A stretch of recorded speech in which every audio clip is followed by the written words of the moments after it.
So hi guys and welcome to our today's video in which the topic that we are going to discuss today is thirst and pressure.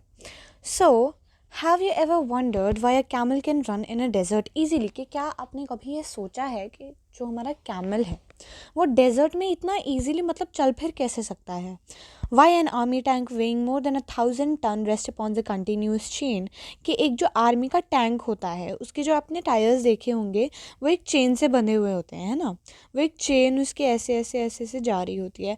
तो एक ऐसे मतलब इतना भारी tank इस एक chain पे कैसे रहता है ना? सो वाई अ ट्रक और मोटर बस हैज़ मच वाइडर टायर्स, कि जो हमारा एक ट्रक होता है उसके जो टायर्स होते हैं वो नॉर्मल कार से मोटे क्यों होते हैं? क्या आपने ये सब चीज़ें सोची है? इन सब का आंसर आपको इस टॉपिक में मिलेगा अभी। Why cutting tools have sharp edges, की जो हमारे कटिंग टूल्स होते हैं जिससे हम लोग सब्जी वगैरह काटते हैं, ठीक है? मान लो हम लोग चाकू की बात करते हैं तो चाकू का जो हमारा एंड होता है वो बहुत ज़्यादा क्या होता है, शार्प होता है, वो बहुत ज़्यादा तीखा होता है। तो ऐसा क्यों होता है? In order to address these questions and understand the phenomena involved, it helps introduce the concept of the net force in a particular direction. अच्छा, यहाँ से आपको थर्स्ट का पता चल जाएगा कि थर्स्ट क्या होता है। देखो, जो आपका नेट फोर्स किसी भी एक ऑब्जेक्ट पे लग रहा है, net force in a particular direction is thrust, कि कोई भी जो आपका फोर्स लग रहा है एक डायरेक्शन में उसको आप लोग क्या बोलोगे? थर्स्ट बोलोगे।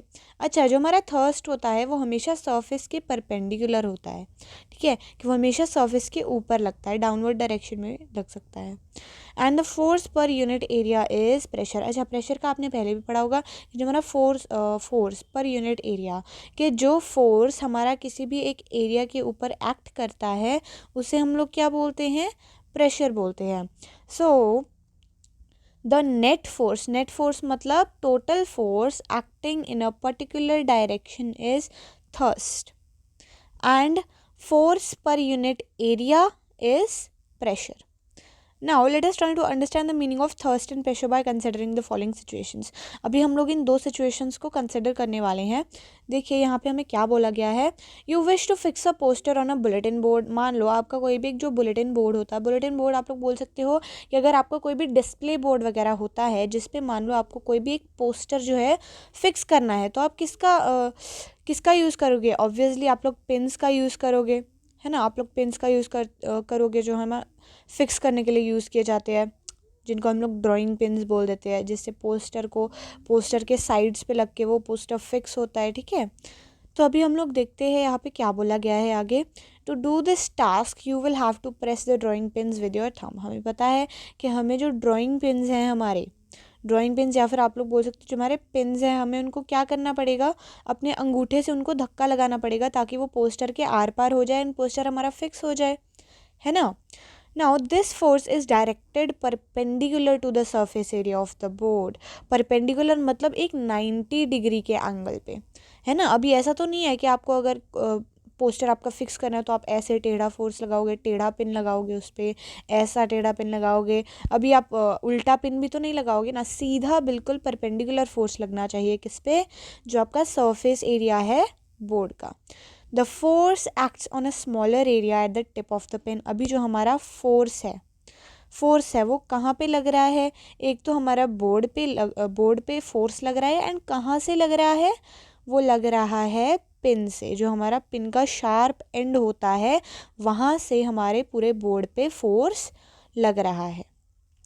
Okay, now to fix a poster drawing pins are pressed with the thumb perpendicular to the board. इस फिगर में आपको क्या दिखाया गया है कि यहाँ पे देखो एक बॉय जो है हमारा पोस्टर को फिक्स करने की कोशिश कर रहा है बोर्ड पे।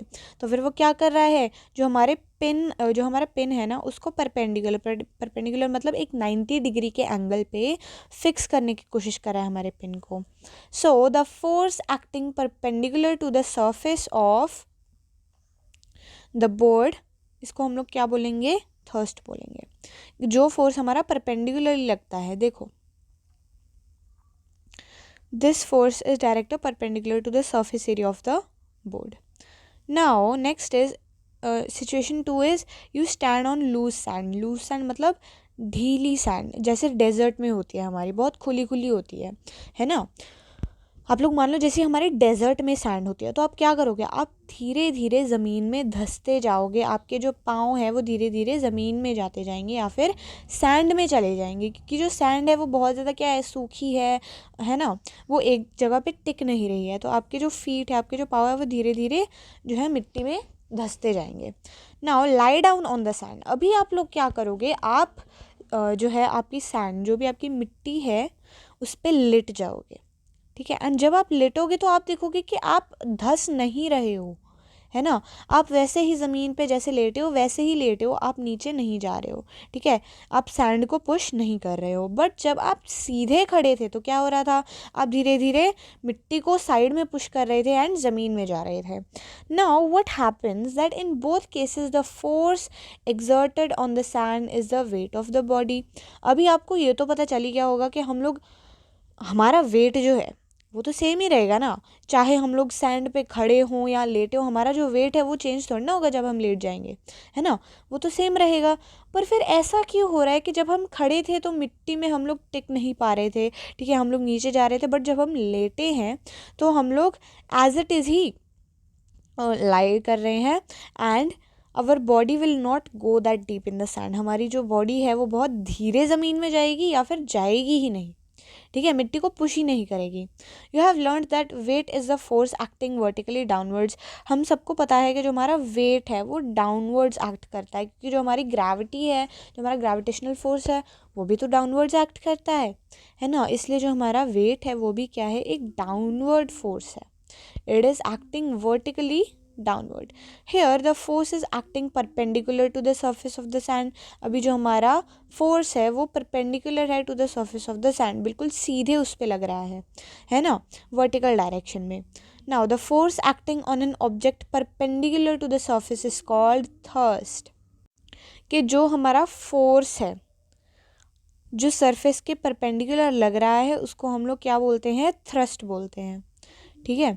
The force acting perpendicular to the surface is called thrust. के जो हमारा ऑब्जेक्ट कोई भी एक जगह पे फोर्स लगा रहा है, अगर वो सरफेस के परपेंडिकुलर हो, अगर वो सीधा सरफेस पर लग रहा है कि 90 डिग्री के एंगल पे लग रहा है या फिर परपेंडिकुलरली लग रहा है, तो उसको हम लोग क्या बोलेंगे, थ्रस्ट बोलेंगे। When you stand on loose sand, the force that is the weight of your body is acting on an area equal to the area of your feet. अच्छा, ये भी एक कॉन्सेप्ट होता है कि जितना ज़्यादा हमारा एरिया होगा उतना ज़्यादा जो हमारा फोर्स है वो कम लगेगा। अभी ये कैसे पॉसिबल है, हम लोग आगे देखते हैं कि जब हम लोग सैंड पे खड़े थे, जब हम लोग ढीली मिट्टी के ऊपर खड़े थे, तो जो फोर्स है वो किसके इक्वल होगा। अभी हमें पता है कि जो वेट है वो क्या है, it is the force by which the earth is pulling us downwards, है ना। और जो हमारा फोर्स है वो यहाँ पे किसके इक्वल होगा, हमारी पूरी बॉडी के वेट के, है ना। एंड वो वेट कहाँ से लगेगा, that will be acting on an area equal to the area of your feet. जब हम लोग सीधे खड़े हैं तो जो वेट है हमारे पहले पाँव पे लगेगा एंड फिर मिट्टी पे लगेगा, है ना। So when you lie down the same force acts on an area equal to the contact area of your whole body. अब जब हम लोग नीचे पूरा ऐसे लेट जाते हैं सीधा, जब हम नीचे पूरा ऐसा लेट जाते हैं तो क्या होता है, हमारा जो फोर्स है वो डिवाइड हो जाता है। यहाँ पे फिर आप लोग बोल सकते हो कि जो हमारी बॉडी का जो पूरा एरिया है, जो हमारी बॉडी का पूरा एरिया है उस पर पूरा हमारा फोर्स फैल जाता है, जो हमारा वेट है उस पर पूरा वेट फैल जाता है एंड जो फोर्स है, जो टोटल फोर्स लगेगा वो कम लगेगा। यहाँ पे भी यही लिखा है कि when you lie down the same force acts on an area, कि फोर्स सेम है, जो हमारा बॉडी का वेट है वो हमारा फोर्स के इक्वल हम लोग यहाँ पे लेके चल रहे हैं ना, जो हमारा बॉडी का वेट है या फिर आप लोग बोल सकते हो जो हमारी बॉडी का फोर्स है वो दोनों सिचुएशंस में सेम है, बट जो कॉन्टैक्ट एरिया है, जो कॉन्टैक्ट एरिया है वो first situation and second situation में अलग अलग है। फर्स्ट सिचुएशन में आपने क्या देखा कि जो कॉन्टैक्ट एरिया है वो सिर्फ आपके फीट का है, सिर्फ आपके पाँव का है, बट सेकंड सिचुएशन में क्या है, जो आपका कॉन्टैक्ट एरिया है वो पूरे बॉडी का है। तो यहाँ पे क्या हो रहा है, जो आपके फीट पे फोर्स लगेगा पहले, फिर ज़मीन पे लगेगा, तो इसलिए आपका क्या हो रहा है, जो हमारा यहाँ पे एरिया है, जो कॉन्टैक्ट एरिया है वो कम है। तो फोर्स हमारा क्या कर जाएगा, डिवाइड कर जाए, जो हमारा कॉन्टैक्ट एरिया है सॉरी लेस है, तो हमारा जो फोर्स है वो ज़्यादा लगेगा। यहाँ पे क्या है, पूरी बॉडी के एरिया पर पहले फोर्स लगेगा, फिर ज़मीन पे फोर्स लग रहा है। यहाँ पे जो बॉडी है उसका जो ऑब्वियसली हमें पता है उसका एरिया जो है वो हमारे पाँव से बड़ा है, हमारी पूरी बॉडी का एरिया जो है हमारे पाँव से बड़ा होगा, है ना। तो इसलिए जब हम लोग नीचे लेट जाते हैं,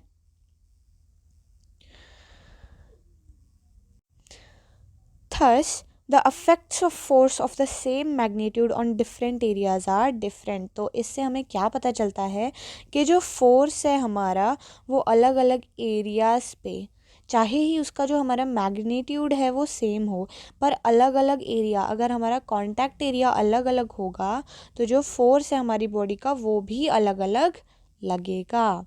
in the above cases thrust is the same. जो हमारा थ्रस्ट है, जो हमारा फोर्स लग रहा है वो तो सेम है। थ्रस्ट क्या था, that is a force acting perpendicular to the surface, है ना, जो सीधा लग रहा है हमारे सरफेस पे।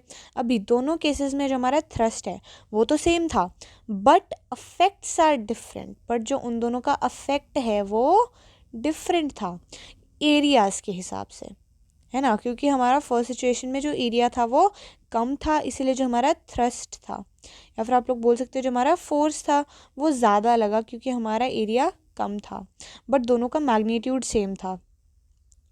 और जो हमारी सेकंड सिचुएशन में हमारा एरिया ज़्यादा है, तो इसीलिए जो फोर्स है पूरा हमारे बॉडी पे फैल रहा है, ठीक है। एरिया अगर बढ़ जाएगा तो फोर्स का जो टोटल इंटेंसिटी है वो कम हो जाएगा। The effect of force on sand is larger while standing than while lying. कि जो हमारा फोर्स, जो हमारा इफेक्ट है थ्रस्ट का, या फिर जो भी हमारा फोर्स हम लगा रहे हैं वो अगर हमारा एरिया बड़ा होगा तो उसका इफेक्ट कम होगा, एंड अगर हमारा एरिया ज़्यादा होगा, अगर हमारा एरिया कम होगा तो उसका इफेक्ट ज़्यादा होगा। जैसे कि हमने देखा पाँव का एरिया हमारा कम था, बट जो थ्रस्ट था वो क्या था, ज़्यादा लग रहा था, इसीलिए हमारे पाँव ज़मीन में धंस रहे थे। बट हमारी सेकंड सिचुएशन में हमारी जो बॉडी का एरिया है वो ज़्यादा था, बट हमारी जो बॉडी है वो तो ज़मीन में नहीं धंस रही थी, वो तो मिट्टी को साइड में पुश करके आप अपने आप अंदर नहीं जा रही थी। क्यों, क्योंकि जो हमारा फोर्स है वो ज़्यादा एरिया पे लग रहा था, जो हमारा थ्रस्ट है वो ज़्यादा एरिया पे लग रहा था, इसीलिए जो उसका पूरे का इंटेंसिटी है वो कम हो जाएगा। अच्छा, अभी यहाँ पे हम लोग प्रेशर देखते हैं कि प्रेशर क्या होता है। The thrust on unit area is called pressure. कि जो हमारा फोर्स, जो हमारा थ्रस्ट किसी भी एक यूनिट एरिया पे लगता है उसको हम लोग क्या बोलते हैं, प्रेशर बोलते हैं। कि जो हमारा कोई भी फोर्स एक एरिया के ऊपर, एक यूनिट एरिया के ऊपर लग रहा है उसे हम लोग क्या बोलते हैं, प्रेशर। तो अभी प्रेशर का फॉर्मूला क्या होगा, pressure is equal to thrust upon area. क्योंकि जो हमारा थ्रस्ट है वो किसी एरिया पे जब लगता है तो हम उसको प्रेशर बोलते हैं। अभी एरिया का हमारा ऐसा यूनिट को क्या होता है, एरिया का मतलब हम लोग बोल सकते हैं कि डिस्टेंस, है ना। एरिया मतलब एरिया का ऐसा यूनिट क्या होता है, मीटर स्क्वायर, है ना। हमने मैथ में पढ़ा था ना, एरिया का जो ऐसा यूनिट होता है वो होता है मीटर स्क्वायर। एंड थ्रस्ट का ऐसा यूनिट, थ्रस्ट देखो, थ्रस्ट एक फोर्स है, it is a force acting perpendicular to the surface. तो इसका क्या यूनिट होगा, दैट विल बी न्यूटन या फिर एन, क्योंकि फोर्स का भी यूनिट क्या है, न्यूटन है। नाउ एरिया का यूनिट हमें पता है मीटर स्क्वायर है, थ्रस्ट का यूनिट हमें पता है न्यूटन है।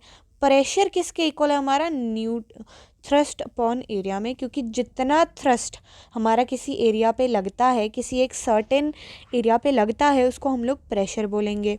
तो अभी देखो हम लोग प्रेशर की यूनिट कैसे फाइंड करेंगे। देखिए जो हमारा प्रेशर है उसको हम लोग किसके इक्वल मान के चल रहे हैं, थ्रस्ट अपॉन एरिया के। कोई भी जितना हमारा थ्रस्ट एक एरिया पे लग रहा है, थ्रस्ट का यूनिट हमने पढ़ा था कितना है, थ्रस्ट एक फोर्स है तो उसका भी क्या होगा, ऐसा यूनिट न्यूटन होगा। एरिया जो है उसका ऐसा यूनिट क्या होगा, मीटर स्क्वायर। तो इसीलिए जो हमारा पूरा प्रेशर का ऐसा यूनिट होगा वो क्या होगा, न्यूटन पर मीटर स्क्वायर या फिर newton metre inverse square. Okay, so this is the SI unit of pressure. Okay, in honor of scientist Blaise Pascal, the SI unit of pressure is also called Pascal, denoted as PA। अभी जो हमारे जो scientist थे Blaise Pascal, उनके honour में क्या है, उनके ऑनर में जो SI यूनिट होता है प्रेशर का, उसको हम लोग और क्या मान के चलते हैं, पास्कल भी मान के चलते हैं। देखो ब्लाइस पास्कल का जो सरनेम था दैट वाज पास्कल। सो इसका प्रेशर का एक और यूनिट होता है दैट इज़ पास्कल। अच्छा, किसी भी एक क्वांटिटी के ना बहुत सारी क्या बोलते हो कि SI यूनिट्स हो सकते हैं, बट उसके बारे में आप हायर क्लासेस में पढ़ोगे। ये जो पास्कल है ये एक और यूनिट है किसका, प्रेशर का। But for now you will take the SI unit of pressure as Newton meter square. The next one is, let us consider a numerical example to understand the effects of thirst and acting on different areas. अच्छा, ये वाला जो आपका numerical है हम लोग एक separate video में डिस्कस कर लेंगे, बिकॉज अगर इस वीडियो में डिस्कस करेंगे तो बहुत ज़्यादा टाइम लग जाएगा। Okay, thus the force acting on a smaller area exerts a larger pressure. अच्छा, ये चीज़ बहुत इम्पॉर्टेंट है कि जो फोर्स हमारा अगर एक स्मॉलर एरिया पे एक्ट करता है, अगर कम एरिया पे एक्ट कर रहा है हमारा फोर्स, अगर फोर्स हम लोग कम एरिया पे लगा रहे हैं, हम लोग बैक चलते हैं to our situation number second, जिसमें हमने क्या पढ़ा था कि एक बार हमने फीट लगाए थे अपने, एक बार हम पूरी बॉडी पे लेट गए थे। फीट पे जो हमारा फोर्स था, सॉरी फीट पे जो हमारा एरिया था वो कम था, तो हमारा जो प्रेशर है वो क्या होगा, प्रेशर एक छोटे एरिया पे अगर लगता है तो उसका जो इंटेंसिटी है, जो उसका टोटल प्रेशर है वो ज़्यादा होगा, क्योंकि वो एक छोटे एरिया पे लग रहा है तो वो ज़्यादा होगा। एंड अगर एक लार्ज एरिया पे लग रहा है, अगर एक किसी बड़े एरिया पे लग रहा है, तो जो फोर्स है उसका जो प्रेशर है, अभी देखो हमने प्रेशर क्या देखा था, force acting upon unit area, कि कोई भी फोर्स जब एक यूनिट एरिया पे एक्ट करता है, एक एरिया पे एक्ट करता है, उसको हम लोग प्रेशर बोलते हैं। तो जब हम, बस आपको इसमें ये चीज़ याद रखनी है कि जब हमारा एरिया ज़्यादा होगा तो हमारा प्रेशर कम होगा, तो हमारा प्रेशर कम हो जाएगा। एंड जब हमारा एरिया कम होगा तो हमारा प्रेशर ज़्यादा होगा, ठीक है, तो हमारा प्रेशर ज़्यादा होगा। अच्छा, आप इसको एक इस चीज़ से भी याद रख सकते हो, क्योंकि हमने देखा था ना pressure is equal to thrust upon area, है ना। तो आप लोग इसको ऐसा मान के चल सकते हो, एरिया हमारे यहाँ पे नीचे आ गया है ना, हमने एक कॉन्सेप्ट किया था ना inverse directly proportional and inversely proportional. तो हमारे यहाँ पे जो प्रेशर एंड एरिया है वो इन्वर्सली प्रोपोर्शनल हम उसको मान के चल सकते हैं। अगर हमारा एरिया कम होगा तो प्रेशर ज़्यादा होगा, अगर एरिया ज़्यादा होगा तो प्रेशर कम होगा। This was the concept of inversely proportional, right, कि एक चीज़ अगर कम होगी तो दूसरी चीज़ बढ़ जाएगी, अगर एक चीज़ बढ़ जाएगी तो दूसरी चीज़ कम हो जाएगी, ठीक है। फोर्स जो है हमारा, देखो आप लोग इसको ऐसे भी याद रख सकते हो कि जो हमारा फोर्स जब एक बड़े एरिया पे एक्ट करता है तो वो डिवाइड हो जाता है, ठीक है, तो उसको पूरे बॉडी पे एक्ट करना पड़ता है, तो उसका जो प्रेशर है वो कम हो जाता है, जो फोर्स का हमारा प्रेशर है वो कम हो जाता है। जब वो एक छोटे एरिया पे एक्ट करता है तो उसका इंटेंसिटी ज़्यादा हो जाता है।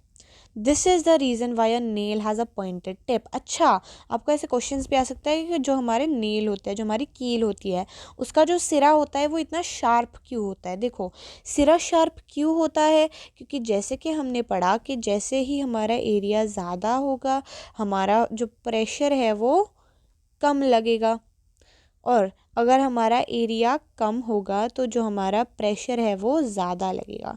अभी यहाँ पे देखो, जो हमारा नेल या फिर जो हमारी कील है उसका अगर ये पॉइंट जो है वो शार्प होगा तो हमारा जो एरिया है वो कम होगा ऑब्वियसली, बिकॉज ये तो बहुत छोटू सी बहुत शार्प है ना, तो इसका जो एरिया होगा वो कम होगा। एंड जो हमारा प्रेशर लगेगा इस एरिया के ऊपर वो ज़्यादा होगा, क्योंकि फोर्स सिर्फ एक जगह पे ही जो हमारा है पूरा कॉन्सेंट्रेट हो रहा है, ठीक है, तो जो प्रेशर है हमारा वो ज़्यादा लगेगा। Knives have sharp edges and buildings have wide foundations. Knives have sharp edges, knives के शार्प एजेस क्यों होते हैं, नाइव्स भी हमारे इतने तीखे क्यों होते हैं, क्योंकि अगर हमारा जो एरिया है वो कम होगा तो जो प्रेशर है वो ज़्यादा होगा। आपने देखा होगा जो हमारे ब्लंट नाइल्स होते हैं जिनकी धार कम जिनकी धार कम हो गई होती है, they cannot cut vegetables easily, ठीक है। वेजिटेबल्स भी इजीली कट नहीं हो पाती है उससे, क्योंकि उसका जो एरिया है वो ज़्यादा हो जाता है। एरिया ज़्यादा हो जाता है तो प्रेशर इस पूरे एरिया पे लगता है, तो जो उसकी इंटेंसिटी है, ठीक है, जो उसकी इंटेंसिटी है प्रेशर की, वो क्या हो जाती है, कम हो जाती है ना। तो इसीलिए जो हमारे नाइव्स हैं उनकी एक शार्प एजेस होती है, क्योंकि अगर एरिया कम होगा तो प्रेशर हमारा ज़्यादा लगेगा, ताकि चीज़ों को हम लोग ईजिली काट सकें। And buildings have wide foundations क्यों, क्योंकि एक बड़े एरिया के ऊपर जो हमारा प्रेशर है वो कम लगेगा, प्रेशर हमारा डिवाइड हो जाएगा, ठीक है। सो बिल्डिंग्स हैव वाइड फाउंडेशंस। तो ओके, अभी जो हमारा अगला टॉपिक है that is pressure in fluids. तो आपको पता होगा कि जो हमारे सारे लिक्विड्स एंड गैसेस हैं वो फ्लूइड्स होते हैं। A solid exerts pressure on a surface due to its weight. जो हमारा सॉलिड है वो अपने वेट की वजह से किसी भी सरफेस के ऊपर प्रेशर लगाता है, ठीक है। Solid exerts pressure on a surface due to its weight, ठीक है, कि जितना उसका वेट होगा उतना ज़्यादा क्या होगा, उसका प्रेशर होगा, है ना। Similarly fluids have weight. Obviously जो हमारे गैसेस होते हैं, लिक्विड्स होते हैं, उनका भी वेट होता है, आपको भी ये पता ही होगा। And they also exert pressure, वो भी प्रेशर एक्सर्ट करते हैं on the base and walls of the container. अच्छा, अगर हम लोग लिक्विड्स की बात करते हैं, अगर हम लोग लिक्विड्स की बात करते हैं तो क्या होता है लिक्विड्स में, देखो हमारे लिक्विड्स होते हैं ना, वो ऐसा नहीं है कि वो बस ऐसे पड़े हैं, वो क्या करते हैं, वो कंटिन्यूसली प्रेशर एक्सर्ट करते हैं। मान लो आप पानी को किसी भी ग्लास में रख रहे हो, किसी भी कांच के ग्लास में रख रहे हो फॉर एग्जांपल, तो जो लिक्विड है ना वो कंटिन्यूसली उस ग्लास के सरफेस के ऊपर प्रेशर लगा रहा है, वो बेस पे भी प्रेशर लगा रहा है एंड वॉल्स पे भी प्रेशर लगा रहा है ना, इन विच दे आर इनक्लोज्ड। अच्छा, pressure exerted in any confined mass of fluid is transmitted undiminished in all directions। के जो हमारा प्रेशर है in any confined mass of fluid, कि अगर हमारा फ्लूइड है, अगर वो किसी भी कन्फाइंड मास मतलब किसी भी बंद चीज़ के अंदर है, तो उसका जो प्रेशर है वो सारी डायरेक्शंस में लगेगा, ठीक है। Is transmitted undiminished in all directions, वो सारे डायरेक्शंस में लगेगा। अभी हम लोग का जो अगला कॉन्सेप्ट है that is buoyancy. Have you ever had a swim in a pool and felt lighter. क्या आपने कभी ये एक्सपीरियंस किया है, जब आप किसी स्विमिंग पूल वगैरह में जाते हो तो आपकी बॉडी क्या लाइट फील होती है। ऑब्वियसली आपने भी ये एक्सपीरियंस किया होगा कि जब भी हम पानी में जाते हैं, अच्छा पानी छोड़ो, अगर आप बाल्टी में अपना हाथ भी डालो ना, तो आपको अपना हाथ थोड़ा सा ज़्यादा लाइट फील होगा। तो ऐसा क्यों होता है, क्योंकि जो हमारा पानी है ना वो एक्सर्ट करता है प्रेशर हमारे ऊपर। Have you ever drawn water from a well and felt that a bucket of water is heavier when it is out of water. क्या आपने, अच्छा ओके ये बहुत अच्छी एग्जांपल है कि अगर आपने कभी भी किसी कुएं से पानी वगैरह निकाला होगा, वैसे कुएं से पानी वगैरह तो कौन नहीं निकालता है आजकल, मान लो, अच्छा आप लोग बाल्टी और कप की सिचुएशन ले लो। आपने क्या कभी ये फील किया है कि जब आप कप में पानी भरते हो, बाल्टी से कप में पानी भरते हो, तो जब कप पानी बाल्टी के अंदर होता है, बाल्टी के अंदर पानी में डूबा हुआ होता है, तो जिसका वेट है वो लाइट होता है। बट जब वो पानी से बाहर आता है, भरा हुआ कप जब पानी से बाहर आता है, तो क्या है, उसका वेट जो है वो हैवी हो जाता है, कप हमारा हैवी हो जाता है। ये क्यों होता है भाई, वो भरा तो बाल्टी के अंदर भी है, वो भरा तो पानी तो हमने बाल्टी के अंदर भी भरा था, तो उसमें जब वो पानी में डूबा हुआ था तो हम तब वेट क्यों नहीं फील हुआ, और जब हमने बाहर निकाला तब हमें उसका वेट क्यों फील हुआ। Have you ever wondered why a ship made of iron and steel does not sink in sea water. कि आपने कभी ये मतलब अच्छा आपने क्या कभी ये सोचा है कि जब हमारी शिप होती है, या फिर जो भी हमारे सबमरीन्स वगैरह होते हैं, वो लोहे के बने होते हैं या फिर किसी भी और हैवी मेटल के जब बने होते हैं, तो वो समुद्र में डूबते क्यों नहीं है भाई, उनका तो वेट इतना ज़्यादा होता है ना। But while the same amount of iron and steel in the form of a sheet would sink, but अगर हम लोग ऐसे ही एक आयरन या फिर स्टील का या फिर किसी हैवी मेटल का शीट ले लें तो वो आसानी से वाटर में डूब जाएगा. These questions can be answered by taking buoyancy into consideration. तो ये सब क्वेश्चंस को हम लोग कैसे आंसर कर सकते हैं अगर हम लोग बुयांसी के बारे में सीखेंगे. तो बेसिकली बुयांसी है क्या, हम लोग आगे देखते हैं. देखिए, हम लोग यहाँ पे एक एक्टिविटी कर रहे हैं. एक्टिविटी ये इंपॉर्टेंट है, आप लोग इसको अच्छी तरह से समझने की कोशिश करना. Take an empty plastic bottle. हम लोग क्या कर रहे हैं, खाली प्लास्टिक बॉटल ले रहे हैं. ठीक है, close the mouth of the bottle with an air tight stopper, या फिर आप लोग उसका ढक्कन नहीं लगा सकते हो. ठीक है, आप लोग बॉटल ले रहे हो, प्लास्टिक बॉटल ले रहे हो, उसके साथ उसका ढक्कन ले रहे हो और उसको अच्छी तरह से बंद कर रहे हो. Put it in a bucket filled with water. अब आप क्या करोगे, उसको एक ऐसे बकेट में डाल दोगे जो पानी से भरा हुआ है. ठीक है, पानी से भरी हुई बाल्टी में उसको डाल दोगे. आपको ये तो पता ही, अगर आप खाली बोतल को बाल्टी में डालोगे तो वो फ्लोट करेगी. ऐसा क्यों होता है, हम लोग आगे पढ़ेंगे. Push the bottle into water. अब जब आप उस बॉटल को पानी में पुश करने की कोशिश कर रहे हो तो क्या हो रहा है, आपको एक फोर्स फील होगा. जब आप उस बॉटल को नीचे पुश करने की कोशिश करोगे ना. अच्छा, अगली बार जब आप नहाओगे, आप लोग ये एक्सपेरिमेंट सिर्फ कप से भी कर सकते हो.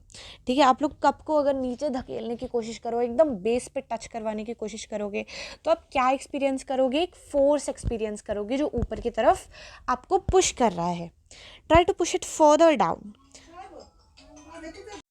अभी अगर आप उसको और नीचे धकेलने की कोशिश करो तो आप लोग देखोगे कि जैसे जैसे आप लोग बॉटल को नीचे पुश करते जा रहे हो तो आपको मुश्किल ज़्यादा होती जा रही है. ठीक है, आपको और ज़्यादा स्ट्रगल करना पड़ रहा है उसको नीचे ले जाने के लिए. तो ऐसा क्यों होता है, क्योंकि जो पानी है वो बॉटल पे फोर्स एक्सर्ट कर रहा है. Yes, that's right. जो आपका पानी है वो बॉटल पे फोर्स एक्सर्ट कर रहा है. एंड जैसे जैसे आप लोग उसको डीपर डीपर डीपर बाल्टी में लेके जा रहे हो तो आपका जो फोर्स है वाटर का वो इंक्रीज होता जा रहा है. As the bottle is pushed deeper till it is completely immersed. जब तक आप उसको पूरी तरह से डुबाओगे नहीं तो आपका जो फोर्स है पानी का, जो आपको अपोज कर रहा है, वो बढ़ता ही जाएगा. नाउ जब आप उसको रिलीज़ करोगे बॉटल को, तो आप लोग क्या देखोगे कि बॉटल जो है एकदम से सरफेस के ऊपर आ जाता है. ठीक है, बहुत ही तेज़ तेज़ ऊपर ऊपर ऊपर ऊपर आ जाता है. तो ऐसा क्यों होता है, क्योंकि जो आपका वाटर है वो बॉटल के ऊपर फोर्स एक्सर्ट कर रहा है ना. Does the force due to the gravitational attraction of earth act on this bottle. अच्छा, अभी आपके मन में एक क्वेश्चन आ रहा होगा कि जो हमारा ग्रेविटेशनल फोर्स है अर्थ का, क्या वो भी इस केस में बॉटल के ऊपर एक्ट कर रहा है, क्या वो भी बॉटल को नीचे पुश करने की कोशिश कर रहा है. If so why doesn't the bottle stay immersed in water after it is released. अगर हम लोग ये सेम एक्सपेरिमेंट ज़मीन पे करके देखते तो क्या होता, बॉटल आराम से नीचे गिर जाती है ना. अगर आप लोग ये एक्सपेरिमेंट एक खाली बाल्टी में करके देखते तो क्या होता, जो आपका बॉटल है वो बाल्टी में गिर जाता आसानी से. बट जब आप इसको पानी में कर रहे हो तो आपको एक अपोजिंग फोर्स लग रहा है एंड आपको मुश्किल हो रही है. अगर इस बॉटल पे पानी के अंदर भी ग्रेविटेशनल फोर्स लग रहा है तो बॉटल भाई डूब क्यों नहीं रही है ना. बॉटल डूब क्यों नहीं रही है, चलो वो तो अलग बात है. बट जब आप उसको रिलीज़ कर रहे हो तो वो ज़मीन से जुड़ी क्यों नहीं रह रही है, वो बाल्टी के सरफेस से जुड़ी क्यों नहीं रह रही है, उस पर क्या ग्रेविटेशनल फोर्स नहीं लग रहा है. How can you immerse the bottle in water. The force due to the gravitational attraction of earth acts on the bottle in the downward direction. अभी जो हमारा gravitational force है ना वो इस बॉटल पे लग रहा है. Yes, that's right. Gravitational force इस बॉटल पे लग रहा है और वो भी डाउनवर्ड डायरेक्शन में. जो हमारा ग्रेविटी है वो भी बॉटल को डाउनवर्ड डायरेक्शन में पुल कर रहा है एंड हम भी उसको पुश कर रहे हैं. But the water exerts an upward force on the bottle. But जो हमारा पानी है वो भी भाई उसके ऊपर फोर्स लगा रहा है, ग्रेविटी भी फोर्स लगा रही है, हम भी फोर्स लगा रहे हैं. बट जो बॉटल है हमारी उसको प्रॉब्लम आ रही है सिंकिंग में. जो हमारा वाटर है वो भी बॉटल के ऊपर एक अपवर्ड फोर्स एक्सर्ट कर रहा है, इसीलिए जो हमारी जो बॉटल है वो ऊपर की तरफ पुश हो रही है. We have learned that weight of an object is the force due to the gravitational attraction of the earth. हमने ये पढ़ा था कि जो हमारा वेट होता है वो क्या होता है, it is the force of earth by which it attracts an object towards it. वो क्या है, वेट क्या है कि जिस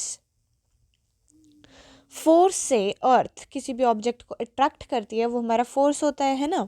एंड फोर्स का जो फॉर्मूला होता है that is same as weight, m into g. Now when the bottle is immersed, the upward force exerted by the water on the bottle is greater than its weight। कि जो जब हम लोग उसको बाल्टी में डुबा रहे हैं,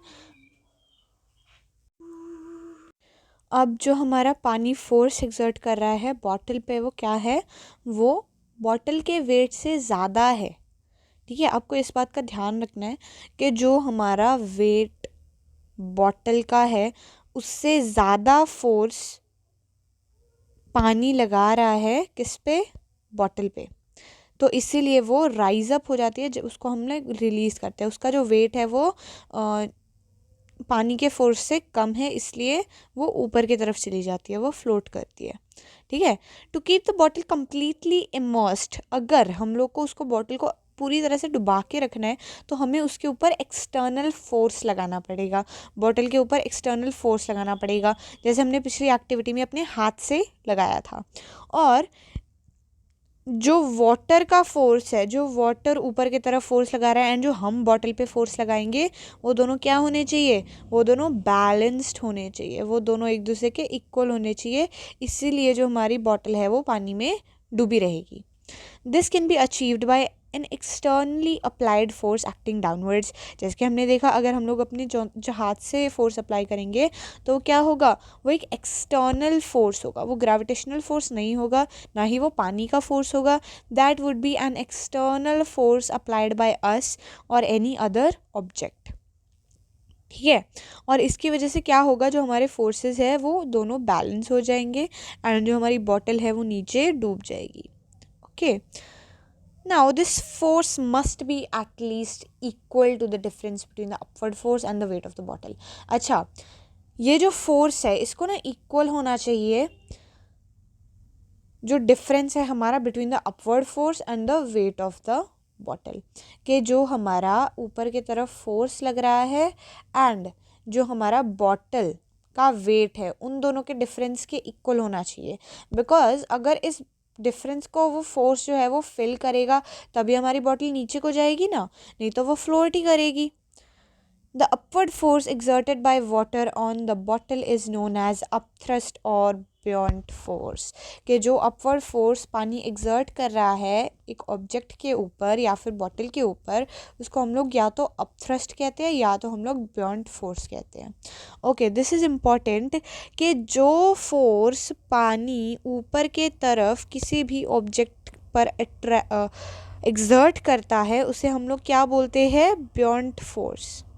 Buoyant force is the force exerted by object, buoyant force is the force exerted by water on any object acting in the upwards direction।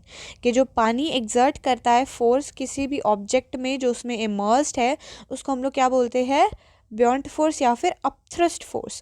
upthrust क्यों, क्योंकि ये जो फोर्स है वो ऊपर की तरफ एक्ट कर रहा है, ये जो थ्रस्ट का फोर्स है ये ऊपर की तरफ एक्ट कर रहा है। एंड जो हमारा थ्रस्ट था वो क्या था, thrust was the force acting perpendicular to the surface and ये ऊपर की तरफ एक्ट कर रहा है, इसलिए this would be called as upthrust force या फिर buoyant force। In fact, all objects experience a force of buoyancy when they are immersed in a fluid। अच्छा, ये जो सिर्फ वाटर में नहीं होता है, कोई भी जो आपका फ्लूइड ऑब्जेक्ट है, अगर आप उसमें किसी और ऑब्जेक्ट को इमर्स कर रहे हो, किसी और ऑब्जेक्ट को डुबा रहे हो, तो क्या होगा, वो सारे ऑब्जेक्ट पर फोर्स एक्सर्ट करेंगे। ठीक है, सारे ही फ्लूइड्स में ये फोर्स होता है। Now, the magnitude of this buoyant force depends on the density of the fluid। कि जो fluid है उसकी कितनी density है। अभी density क्या है वो हम लोग आगे जाके देखते हैं, कि ये जो कितना force लगेगा एक ऑब्जेक्ट पे जो उस फ्लूइड में डूबा हुआ है, वो उस फ्लूइड की डेंसिटी पे डिपेंड करेगा। डेंसिटी क्या होता है इसके बारे में हम लोग आगे पढ़ते हैं। वीडियो काफ़ी लंबा हो चुका है तो हमारे थोड़े से ही टॉपिक्स बचे हैं, इनको हम लोग अगले वीडियो में कवर कर लेंगे।